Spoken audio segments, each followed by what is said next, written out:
Have you ever wondered about the meaning of life? Well, what if it was way simpler than you thought? That's exactly what Kurt Vonnegut explores in The Sirens of Titan. This novel is filled with satire, cosmic chaos, and one surprisingly refreshing answer to life's biggest question. I just finished reading it for the second time, and it's in my top favorite Vonnegut books. It's rich, it's imaginative, and it's layered with themes that made me think a lot on my own life. So, if you're curious about how Vonnegut handles themes on fate, free will, and the purpose of existence, please be sure to keep watching. Hi, I'm Mandy, and this is my very first YouTube video, so thank you so much for being here. I wanted to start this channel because I love reading books the same way you'd sit with a favorite song. Slowly, thoughtfully, and with room to pause and notice what comes up. I like to think books have a way of helping us see ourselves and the world a little differently. In each of these videos, I'll be sharing some of my ideas and reflections that stayed with me long after I finished reading. And at the end of each video, I'll be sharing some journaling prompts in case you'd like to try and do this as well. If you've ever read books this way, or if you're curious how to, I'd love to have you follow along. Sirens of Titan begins set far away in the future, within a world that understands the limits of outward expansion. Everyone in this reality knows how to find the meaning of life within themselves. This was a result of a time when outward exploration led to many disappointments, and so the exploration of the human soul was what remained to be explored. But then the story rewinds to an earlier, more chaotic era, the so-called nightmare times, when humankind was reaching outward and desperate for answers. It's here that we meet the three central characters in this novel.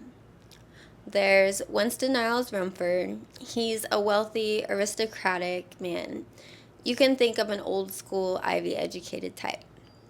At some point, he drove his privately owned spaceship to Mars and went through something called chronosynclastic infundibulum. This incident turned him into wave particles, which materialize at different points in the galaxy at different times. There's also Beatrice Rumford, who is Winston Rumford's wife back on Earth, and who resents him over the entire situation and really anything outside her control. Her personality is dignified, aristocratic, and proud. And finally, there's Malachi Constant. He's the richest man in the world whose fortune is based entirely on luck. Constant attributes his good luck to divine favor, and having inherited a business empire built on random investments, he leads a life of excess. He chases novelty through hallucinations, partying, and womanizing. And in this story, he sort of becomes the symbol of the American ego driven to extremes. Because of Mr. Rumford's space incident, he knows events that will happen in the future. He says, "It came to me in a flash that everything that ever has been always will be, and everything that ever will be always has been." He tells Beatrice and Constant on separate occasions that they will one day end up on Titan, which is a moon of Saturn, and they'll have a child together, and even they'll have love for each other. This is impossible for each of them to accept because in their current reality, they absolutely despise one another. So their response to Rumford's fortune telling is to do everything in their power to prevent it from happening. Okay, if you don't want any more spoilers, now's a good time to pause and skip to the next timestamp because everything I've talked about so far is actually revealed in the first few chapters of the book. So I'm going to keep the rest pretty general. The future that Malachi and Beatrice are trying so hard to avoid ends up happening, of course. After Rumford tells them their fates, a certain chain of events kicks off that eventually gets them sent to Mars, where they end up as part of a secret Martian army that's planning to attack the Earth. While they're there, they have their memories wiped and they have no recollection of their previous life on Earth. And from there, a lot happens. Malachi spends time on Mercury, eventually makes it back to Earth, and finally ends up on Titan, which is the moon of Saturn, where he lives out the majority of his remaining life. He's there with Beatrice, their son Chrono, and Salo, a robot from a galaxy far, far away. Even giving away these details, I don't think that takes away from the novel at all, because there's plenty that happens in between, which is really at the heart of the story. The blurb on the back of the novel actually calls it an outrageous romp through space, time, and morality. And yeah, I think that's a pretty accurate description. If you haven't read the book yet, you definitely should. It's wild, it's beautiful, and there's a lot of surprises that happen in between. What I love about the Sirens of Titan is how it plays with the search for meaning and shows that the answers don't always have to be out there, but are already right here within ourselves. I already mentioned how the book opens from a future time, and I want to share the passage from that part.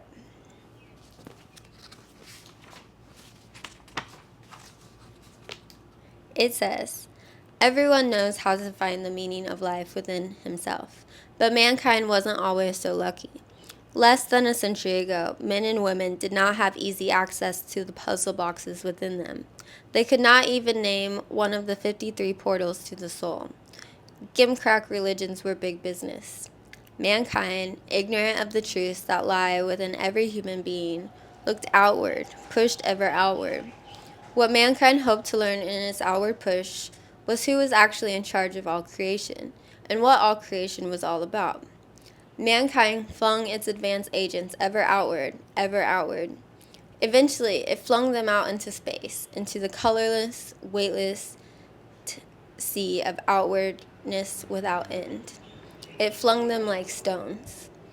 These unhappy agents found what had already been found in abundance on Earth, a nightmare of meaninglessness without end. The bounties of space, of infinite outwardness, were three: empty heroics, low comedy, and pointless death. Outwardness lost, at last, its imagined attractions. Only inwardness remained to be explored. Only the human soul remained terra incognita. This was the beginning of goodness and wisdom. What were people like in olden times, with their souls as yet unexplored?" This sentiment about eventually being forced to go inward was really powerful for me when I read it, because it reminded me of when I learned this lesson in my own slowdown period, back when COVID first hit. After that time, I found that sometimes the most powerful changes come from going inward rather than constantly searching for something bigger or newer out there. COVID was a time when the world collectively slowed down, and I know I had to as well. For reference, I've always been someone who's more introverted and enjoys a slower pace of living already. But at the same time, I love new adventures, I love traveling, and even, sometimes escapism, really. All through college, I would spend my money from my part-time jobs on summer trips abroad. And shortly after college, I decided to move to Taiwan. Still, though, in my first years of living here, I would travel to other countries in Asia whenever I had the time off. And I had done some weekend trips in Taiwan before, but I didn't truly explore it yet, like I would have if I would have just traveled there for fun, even though I was living there. And then the world shut down, Taiwan's borders closed, and domestic travel remained open in Taiwan. Suddenly, my travel approach wasn't possible anymore. It was more limited, but within that context, something changed. I remember my partner and I were moving from the south to the north at that time, and we took our scooters to different towns along the East Coast, and we really just took our time to savor the experience and really travel slowly. I had other travel experiences in Taiwan during that time, and they all helped me to see that travel doesn't always have to be about exploring far off places. That, of course, that can be great too, but it became more about being present and about the company I shared it with. I also began to notice how my previous craving for newness often distracted me from what was already meaningful. That realization started to create an internal shift. My perspective on travel and exploration began to change. I'm sure this was also influenced by the fact I was going through my late 20s and transitioning into my 30s. But for example, last year I kept returning to a river spot in Wulai. It's a beautiful nature spot not far from Taipei, about an hour's drive. And after visiting it over and over again, I really grew to love it. Nearly every free weekend, I found myself back there, probably over 10 times in just a few months. Years ago, I don't think I would have considered visiting the same place repeatedly like that. But COVID taught me about appreciating a place differently. That there's a lot of value in noticing just where you already are. And I think once I started doing that, I became aware of subtle changes within my inner and even my outer worlds. When I went back to that river spot, it was more or less the same every time. The path was the same, the shape of the river was the same, the opening view of the mountains, but I also noticed how nature was constantly shifting. As summer progressed, the plants on the banks became taller and more lush. Flowers grew, and there were more pollinators flying around. Then, in the late summer, there were a few typhoons, and when I returned after that, all the plants that had grown on the banks were completely gone, wiped out, and it was just raw rock on there again. The water that was gentle before had risen higher and had a much stronger current then. Because the landscape mostly remained the same with some slight variation, I was also much more aware of my inner world every time I returned too. I'd sometimes go there with friends, sometimes just by myself. I'd go when I was having good weeks, sometimes bad weeks, and in those times I'd take my journal or watercolors and just enjoy the peace of being. And slowly I noticed how just being in that place filled me up and made me expand internally. I always came back from those trips more centered and feeling just a lot more calm.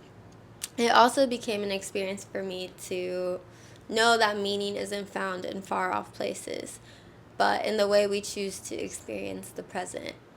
And in a way, that's exactly what this novel was saying all along, that the search for fulfillment doesn't happen outside of us, but rather it happens within. Another concept that I love in this book is the name for the power supply responsible for powering Sallow's spaceship. Sallow was the alien we met in the later part of the book, who is living and stranded on Titan. There he meets Rumford and sort of becomes obsessed with him and really obsessed with being his friend. That's because as a robot, this is a new concept for him, and so he's really enamored by it. And in doing so, he ends up supplying the Martian war effort with a power source as a way to be of service to Rumford. In the book, it's called by the acronym UWTB, or Universal Will to Become. UWTB is what makes the universe out of nothingness and what makes nothingness insist on becoming somethingness. I think this concept is absolutely genius because Vonnegut casually presents it as the most powerful energy there is in the book. And of course, this is a fiction book, but honestly, I think it's true that will is fundamental to have first. We might assume like electricity or nuclear power are the most powerful energy sources, but what about the discovery of these energies? If it wouldn't have been possible without the collective determination from individuals who were driven to discover them in the first place. Before anything can take shape, it first starts with intention, curiosity, and drive, things that come from within. That source of energy in life is actually the most powerful force there is. Think about a time when you really wanted something and you focused all your efforts into making it happen. Maybe it was something small, or maybe it was something big, but the moment you truly set your thoughts on it, your actions helped you get to that goal. I noticed this pattern in my own life, especially when it comes to job hunting or gaining experience with a skill I want to learn. That is when I decide to do it, of course, when I put my mind to it. The other day, I was just applying for a part-time job and was looking through my sent emails to find the last application I wrote for my current job.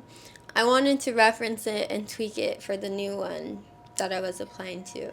And when I found it, I realized I actually emailed them 3 times before they responded. First with the outreach email, then 2 follow-ups when I didn't hear back. And finally, after the third one, they got back to me. That's when I got invited for an interview and eventually got the job. And this isn't the first time I know I've been so persistent.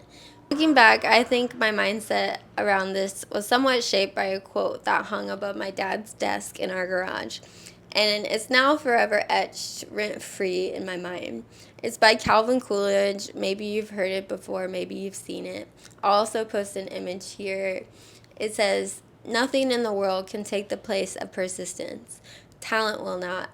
Nothing is more common than unsuccessful men with talent. Genius will not. Unrecorded genius is almost a proverb. Education will not. The world is full of educated derelicts. Persistence and determination alone are omnipotent." For me, that's the essence of the universal will to become, the force that turns our ideas into reality. It's about putting your energy behind something and transforming it from thought into existence. Of course, I'm not promoting this as a foolproof method. That doesn't mean you'll always get exactly what you want. Something might happen in a way you don't expect, but the effort matters. Maybe you dream of one specific job and don't land that one, but it doesn't mean the pursuit was wasted. You adapt, you keep moving, and in the process, you get closer to where you're meant to be. I think something that can also help cultivate and reinforce what you want is vision boarding. I tried it for the first time a few years ago, and it was kind of wild how much I actually accomplished at the end of that year. It was probably about 90% of what I put on the board. But the next year, I wasn't as clear on my goals, so my vision board was more abstract. And yeah, I didn't accomplish much that year. It's no surprise. This is my board for this year, and one of the things on it is making YouTube videos and starting YouTube. So this video is my very first step towards that.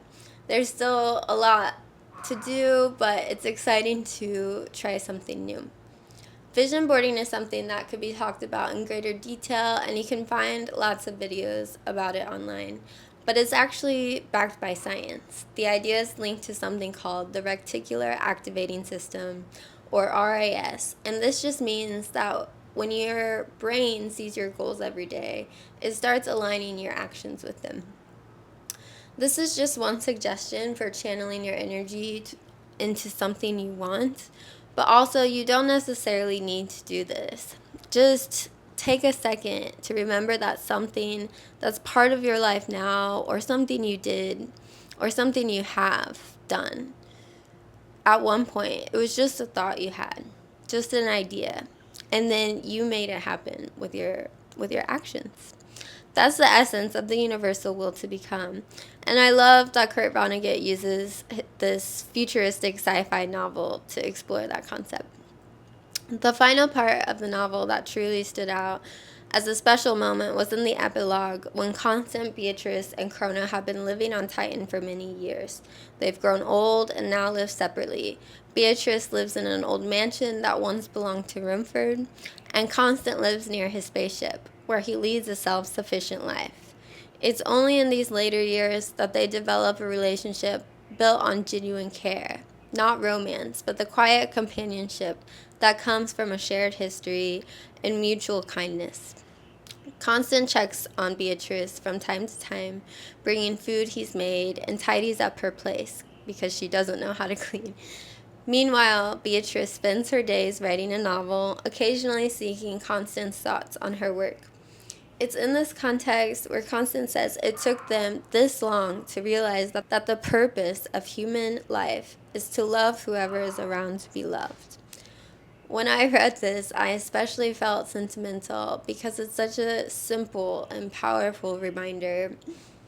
As readers, it feels like we're on a roller coaster because we witness the journeys of Constant and Beatrice, how much they've endured and how much they were used by other forces. At the beginning, they represent opposite ends of the spectrum and low human behavior, and they aren't particularly likable characters then. But after everything they go through, we're actually rooting for them at this point to find some peace and happiness. And in the end, they become these unlikely heroes. When they finally find this sort of platonic love and happiness, it reaffirms that the meaning of life is found in the connection with what's around us. I think that this is also where Vonnegut reveals a shred of his personal beliefs to us. He was known for his cynical, satirical works of fiction, but if you don't know much about Vonnegut, he was also a humanist. He served in World War II and endured being a prisoner of war in Dresden, where he witnessed some cruel sides of humanity. And those experiences definitely shaped his writing. Despite everything, though, he still believed in decency and being a good human. Later in life, he became an honorary president for the American Humanist Association. So, this final resolution to the Sirens of Titan reflects a personal meaning for life. It also mirrors the sentiments in the opening of the book, set in the future, that the meaning of life is found inside. The idea that love is the purpose of human life resonates also with me because, at least at this stage in my life, that's what I found to be true as well. Relationships have always been something that's been a central part of my life, but I think in my 20s I might have lost sight of that a bit. I think at this time it's easy for anybody to get caught up in the noise of the world, whether that be climbing the career ladder, trying to fit in with your peers, or something else. This was something I was caught up in more too then. I know at some point I became hyper focused on just finishing my master's and applying to some job that utilized my degree, and of course, there's nothing wrong with that. But looking back, I could have been more balanced, and generally, I could have taken more time to be in touch with myself and know what I truly liked. Fast forward to my 30s, I think life just starts hitting differently and values change. What feels more fulfilling is whether I had the chance to connect with my partner, my friend, or my family in a meaningful way. Did I get to express something true that's on my mind? Did I get to listen to others and offer any support if it was needed? As the decades pass, and when I one day look back on my life, I think those are the things that will matter to me most. And did I love and feel loved? And it's beautiful to be reminded in this novel, and that it's never too late to start living from that place, just like Beatrice and Constance show us. So, that's it for this video. There's actually so much more to say about the novel, but I don't want this video to turn into hours. I hope you enjoyed hearing my personal take on Kurt Vonnegut's The Sirens of Titan and some of my meanderings about it. Did anything I mentioned in this video remind you of something in your life? Or if you've read the novel before, what were some of the favorite parts for you?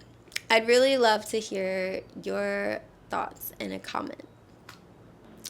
As promised, there's also a few journaling questions in the description as well. Feel free to use them if you've read the book as something to come back to for your own reflections.